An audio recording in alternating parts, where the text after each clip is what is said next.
Hello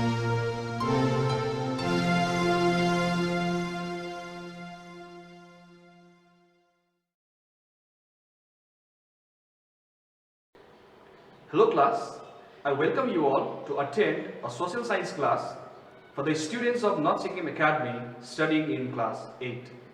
And today's chapter is secularism. As you can see in this picture, people representing different religions, which is why I have given the title as United We Stand. First of all, we will try to understand the meaning of secularism.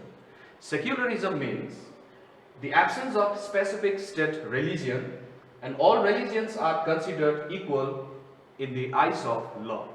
For example, in Pakistan, they have the state religion called Islam.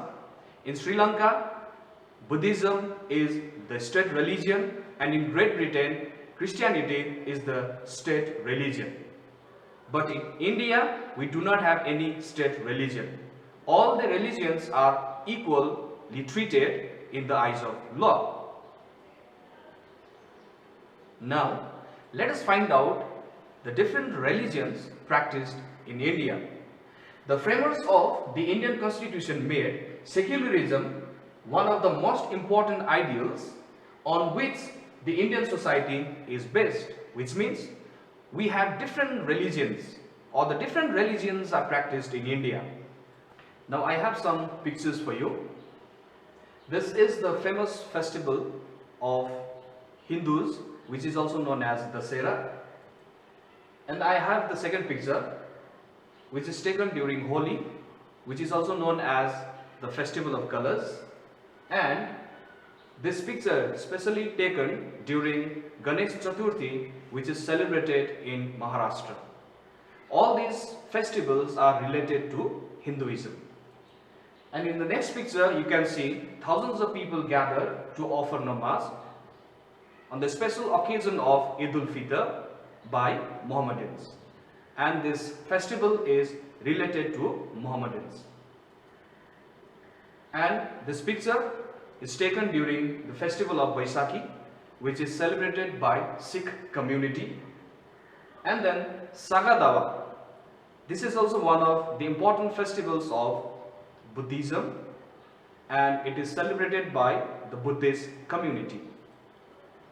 And at last, I have the picture from Christmas, and this festival of the birth of Jesus Christ, which is also known as the festival of Christmas, is celebrated by the Christian community across the globe.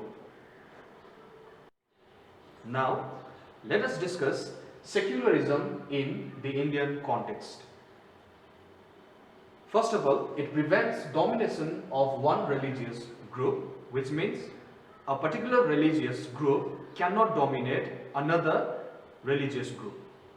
In the second point, it says it prevents powerful members of a religious community from exercising dictatorial powers over the members of the same community, which means the religious leaders, they cannot show their dictatorial powers, or they cannot act like a dictator over the weaker members of the same religion.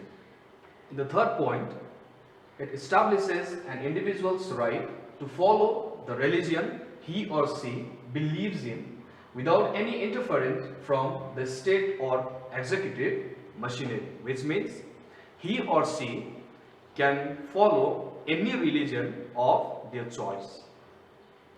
In the next slide, we will try to understand strategies followed by the Indian state to uphold the principles of secularism. In the first point, separation of the religion from the state, which means the state and religion is totally separated, which means the state cannot condemn any religion publicly, and the state cannot discriminate members of different religions. Next, non-interference in religious beliefs and practices.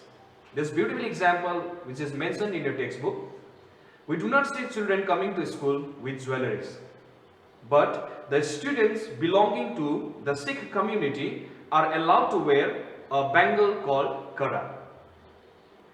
In the third point, we can see strategic religious interference in context of the principles laid down in the Constitution, which means the reservations have been provided to SC, ST and OBC in order to ensure harmony and equality in society.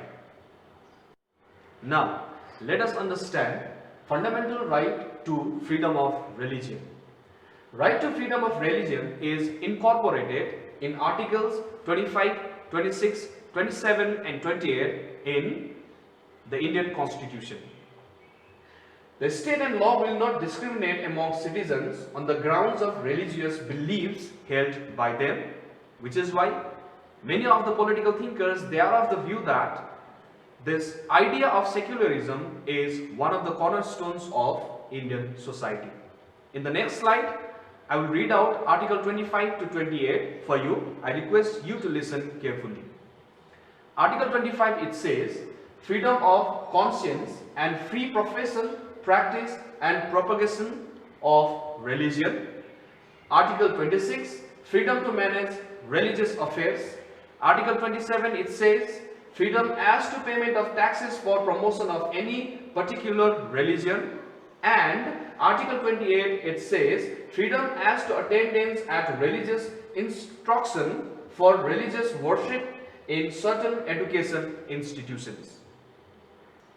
I hope you all have understood the chapter secularism, and if you are a true Indian, all the religions which I have shown in the map should be treated equally. Till we meet in the next video, thank you so much.